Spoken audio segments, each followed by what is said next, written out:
Sasa kongamano hili mara moja kwa mwaka litujenge pia kwamba utume huu sio kwa kubahatisha, una kazi kubwa sana katika kanisa, na kanisa tunathamini utume wenu.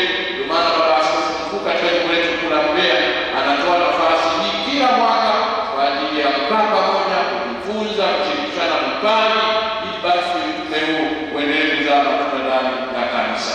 Kumbe tunawatakia mwanzo mwema wa hili kongamano letu, na dumu katika kumwimbia Mungu katika roho na kweli. Kuanzia uimbaji, basi watu wapate kuongoka na kuokoka, na watu wengi wazidi kumkaribia Kristo. Kumbe tunawatakia mwanzo mwema wa hili kongamano letu, na dumu katika kumwimbia Mungu katika roho na kweli. Kuanzia uimbaji, basi watu wapate kuongoka na kuokoka, na watu wengi wazidi kumkaribia Kristo. Kumbe kwenye kwaya huko mnainjilisha vizuri, mchunguze pia vitabia vidogo vidogo ambavyo vinaleta dosari katika uimbaji na usimulizi. Pia mdumisha upendo katika kwaya zenu, mupambane na kitendo cha masengenyo, majungu na uongo, kusema na semana.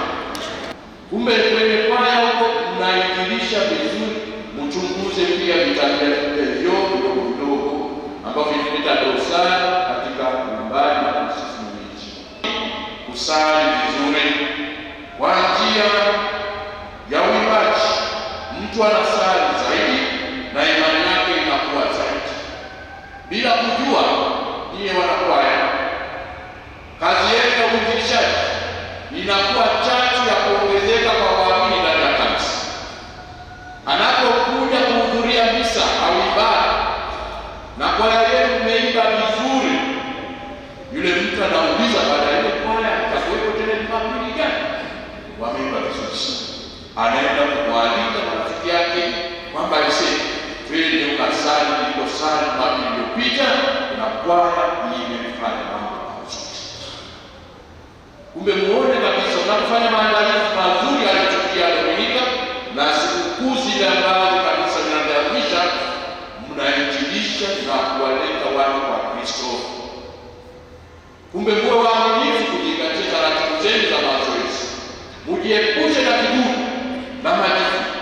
Kuna wengine hawataki kufanya mazoezi na wenzao, lakini anataka wa kwanza kwenda kuimba. Hiyo haiwezekani. Lazima kuwa mnyenyekevu, kwamba sauti uliyopewa na Mwenyezi Mungu umtumikie yeye kwa unyenyekevu bila kuwadharau. Najua mahangaiko ya uimbaji, najua mahangaiko ya walimu wetu, uvumilivu wao. Kwa hiyo kwaya bila kushirikiana vizuri kwa mapendo, kwaya nyingi zitasambaratika kutokana na tabia hizo ambazo zinaendana na Ukristo wetu. Mtu mwingine anachukua na Yesu au hapana, kwa pamoja anaweza anawadharau wengine.